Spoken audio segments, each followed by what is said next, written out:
दोन भाऊ एकत्र येत असतील तर आम्हाला आनंदच आहे। वसुधैव कुटुंबम ही आपली परंपरा आहे अशी प्रतिक्रिया प्रवीण दरेकर यांनी राज यांनी उद्धव ठाकरे यांच्या एकत्र येण्यावर केली आहे। दोन भाऊ भेटले म्हणून आमच्या पोटात दुखण्याचं काही कारण नाहीये असं देखील दरेकरांनी म्हटलंय। महाराष्ट्र राज्य सहकारी संघ संचालक मंडळाच्या पंचवार्षिक निवडणुकीच्या मतदानाला सुरुवात झाली आहे। आमदार प्रवीण दरेकर यांनी दादर येथील राजशिवाजी विद्यालय मतदान केंद्रावर जाऊन आपल्या मतदानाचा हक्क बजावला। 1977 साली इंदिरा गांधींनी चळवळी दडपण्याचा प्रयत्न केला होता। आजच सरकारही त्याच पद्धतीने शेतकरी चळवळींना संपवण्याचा प्रयत्न करते असा थेट आरोप शेतकरी नेते रविकांत तुपकर यांनी केलाय। शेतकऱ्यांच्या नादाला लागू नये अन्यथा आणीबाणीच्या काळातील लढ्यासारखा लढा उभारू असंही तुपकर यांनी म्हटलंय। काँग्रेस नेते राहुल गांधी यांची सोशल मीडियाच्या माध्यमातून बदनामी करणाऱ्यावर गुन्हे दाखल करण्यात यावेत अशी मागणी नवी मुंबई जिल्हा काँग्रेसच्या वतीनं करण्यात आली आहे। काँग्रेसच्या शिष्टमंडळानं नेरूळ पोलीस स्टेशनच्या वरिष्ठ पोलीस निरीक्षकांची भेट घेत त्यांना याबाबत निवेदन दिले।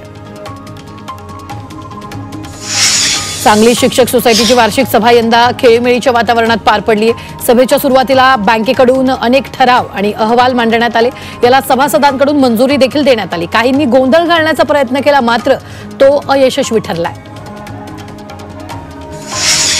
कल्याणमध्ये वादळी वाऱ्यासह जोरदार पावसानं हजेरी लावली। पावसाचा जोर कायम राहिल्यास सखल भागात पाणी साचण्याची शक्यता आहे। तसंच काळू नदीवरील पूल पाण्याखाली जाण्याची देखील भीती व्यक्त केली जाते। कल्याणमध्ये माची खचल्यानं 6 ते 7 घरांचं नुकसान झालंय। कल्याणच्या कचोरे परिसरातील ही घटना आहे। सातत्यानं पडणाऱ्या पावसामुळे ही घटना घडली। या घटनेत कोणतीही जीवितहानी झाली नसून नागरिकांना सुरक्षित स्थळी हलवण्यात आले। शहापुरात जोरदार पावसाला सुरुवात झाली आहे। काही काळ विश्रांती घेतल्यानंतर पुन्हा पावसाला सुरुवात झाली आहे। 2 ते 3 दिवसापासून सुरू असलेल्या पावसामुळे जागोजागी पाणी साचून जनजीवन विस्कळीत झालंय। जालन्यात 2 ते 3 दिवसापासून मुसळधार पाऊस सुरू आहे। यामुळे जफरखान चाळीतील घरांमध्ये पाणी शिरलंय।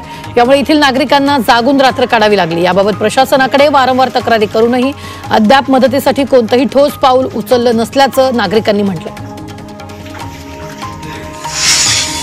जालन्यात मुसळधार पाऊस सुरू आहे। याचा फटका वाहन चालकांना बसताना दिसतोय। रेल्वे स्थानकाच्या बाजूला असलेल्या भुयारी पुलाखाली पावसाचं पाणी शिरल्यानं या रस्त्यावर दुचाकी नेणं अवघड झालंय।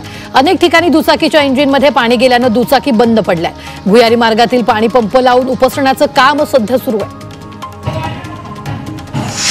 मावळमध्ये मुसळधार पाऊस सुरू आहे। यामुळे लोणावळ्यातील भुशी डॅमच्या पाणी पातळीत मोठी वाढ झाली आहे। सुरक्षेच्या कारणास्तव पर्यटकांना सांडव्यावरून वाहणाऱ्या पाण्याच्या प्रवाहात जाण्यापासून रोखण्यात आले।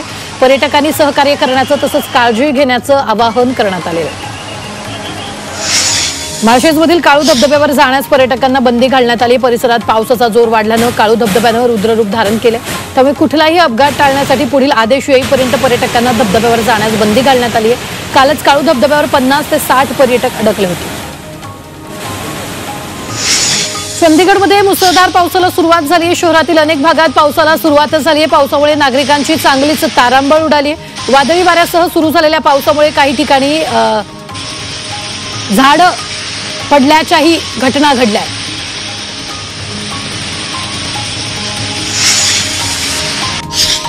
मुंबईत पावसानं चांगलीच हजेरी लावली आहे। मुंबईच्या समुद्रात 4.60 मीटर उंच लाटा उसळण्याचा इशारा देण्यात आलाय।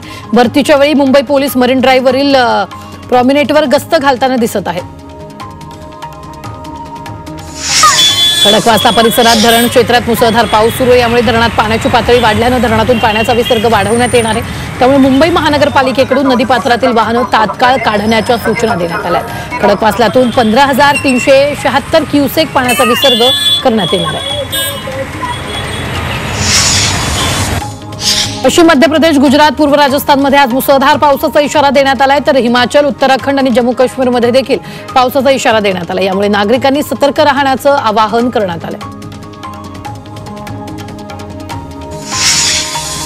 चीनमध्ये पुरानं थैमान घातलंय। पुरामुळे अनेक गाड्या वाहून गेल्याच्याही घटना घडल्यात। मुसळधार पाऊस आणि पुरामुळे नागरिकांचं घराबाहेर पडणं देखील अवघड झालंय। प्रशासनाकडून सध्या बचाव कार्य सुरू आहे। अल्जेरियामध्ये मोठ्या प्रमाणावर पाऊस झालाय। पावसानंतर अल्जेरियातील रस्त्यांना नदीचं स्वरूप प्राप्त झाल्याचं पाहायला मिळालं। सर्वत्र पाणीच पाणी झाल्यानं नागरिकांना घराबाहेर पडणं कठीण झालंय। सोशल मीडियावर याबाबतचा व्हिडिओ व्हायरल झालाय।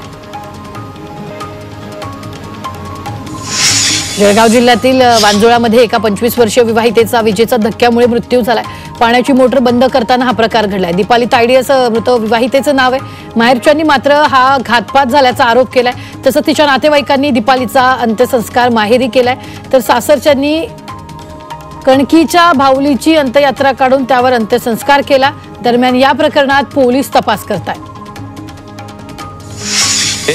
नाशिकच्या येवल्यातील अंगुल गावात महावितरणाकडून गावठाण फीडर योजना सुरू करण्यात आली। या योजनेमुळे गावात 24 तास वीज उपलब्ध राहणार आहे। त्यामुळे ग्रामस्थांनी महावितरणाचे आभार मानले। नाशिकच्या चांदवडमधील निंबाळे ते तळेगाव रोही रस्त्याची दुरावस्था झाली आणि रस्त्यावर मोठ्या प्रमाणात खड्डे पडले। त्यामुळे वाहन चालकांना जीव मुठीत घेऊन रस्त्यावरून प्रवास करावा लागतोय। त्यासाठी हा रस्ता त्वरित दुरुस्त करावा अशी मागणी करण्यात आली आहे। लातूरमधील उदगीर शहरात रस्त्याची बिकट अवस्था झाली। रस्त्यावर मोठ्या प्रमाणात खड्डे पडलेले आहेत, त्यामुळे वाहन चालकांना या रस्त्यावरून प्रवास करताना प्रचंड त्रास सहन करावा लागत असल्यानं प्रशासनानं तात्काळ याकडे लक्ष देण्याची मागणी उदगीरकरांनी केली आहे। वाशिममधील पांगरी नवघरे ते तपोवन रस्त्याची दयनीय अवस्था झाली आहे। ठिकठिकाणी मोठे खड्डे पडले, त्यामुळे भाविकांना त्रास होतोय। खड्ड्यांमुळे अपघाताचा धोका वाढलाय। तातडीनं हा रस्ता दुरुस्त करावा अशी मागणी नागरिकांनी केली आहे। नवी मुंबईत 55 दिवसात 178 झाडं कोसळून 20 वाहनांचं नुकसान झालंय। त्यामुळे महापालिकेच्या छाटणीच्या कामावर नागरिकांनी नाराजी व्यक्त केली आहे। 1 जूनपासून झाडं आणि मोठ्या फांद्या पडण्याच्या घटना घडल्यात। यात जीवितहानी झाली नसली तरी वाहनांचं नुकसान झालेलं आहे। भिवंडीतील रस्त्यावरील खड्ड्यांमुळे नागरिक संतप्त झालेत। महापालिकेनं बुजवलेल्या खड्ड्यांची काही दिवसातच दुरावस्था झाली आहे। त्यामुळे निकृष्ट दर्जाची कामं करून प्रशासन नागरिकांचा पैसा वाया घालवत असल्याचा आरोप स्थानिकांनी केला। कल्याणमधील फळेगाव ते बोंगाळपाडा रस्त्याची दुरावस्था झाली आणि रस्त्यावर चिखलाचं साम्राज्य पसरलंय। त्यामुळे या रस्त्यावरून प्रवास करताना वाहन चालकांना प्रचंड त्रास सहन करावा लागतो।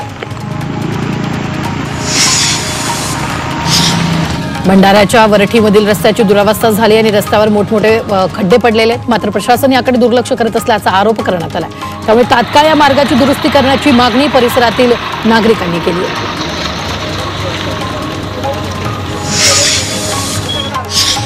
जालन्यातील परतूरच्या आठवडी बाजारात भाजीपाला विक्रेत्यांना चिखलातच बसून भाजीपाला विकण्याची वेळ आली आहे। बाजारात ओटे बांधलेले नसल्यामुळे भाजीपाला विक्रेत्यांनी पावसामुळे झालेल्या चिखलात बसून भाज्यांची विक्री केली आहे। या प्रकारामुळे बाजारातील ग्राहकांनीही संताप व्यक्त केला।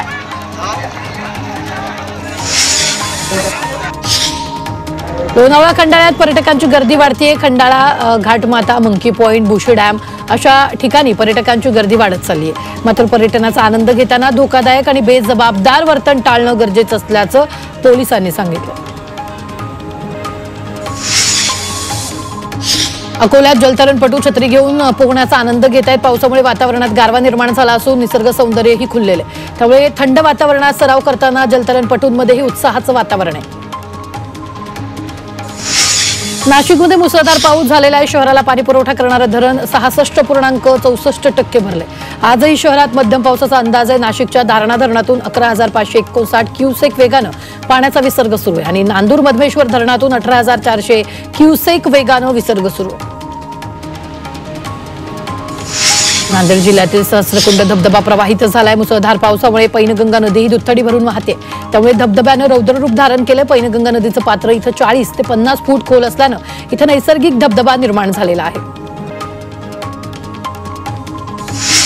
अकोल्यातील निळवंडे धरणातील विसर्ग वाढवून 8,500 क्युसेकनं करण्यात आलाय। त्यामुळे नदीकाठच्या गावांना सतर्कतेचा इशारा देण्यात आलाय। त्याचबरोबर नदीपात्रातील चलमालमत्ता, चीज वस्तू, वाहनं, पशुधन, शेती अवजारे आणि इतर मनुष्य उपयोगी संसाधनं सुरक्षित स्थळी स्थलांतरित करण्याचं आवाहन करण्यात आलेलं आहे।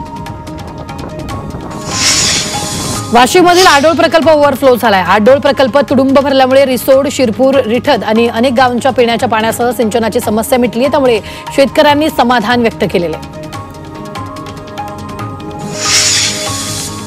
सांगलीतील कृष्णा आणि वाण नदीतील पाणी पातळीत वाढ झाली आहे। कृष्णा नदीतील पाण्याची पातळी 19 फुटांवर पोहोचली आहे। तर एका दिवसात तब्बल 3 फुटानं कृष्णा नदीतील पाणी पातळीमध्ये वाढ झाली आहे। त्यामुळे कृष्णा आणि वारणा नदीकाठच्या गावांना सतर्कतेचा इशारा देण्यात आला आहे। धाराशिवच्या वंजारवाडीमधील आरसोली लघु प्रकल्प ओव्हरफ्लो झालाय। या प्रकल्पातून भूम शहराला पाणी पुरवठा केला जातो। त्यामुळे भूमकरांची पाण्याची चिंता मिटली असल्यानं शेतकऱ्यांमध्येही आनंदाचं वातावरण निर्माण झालं।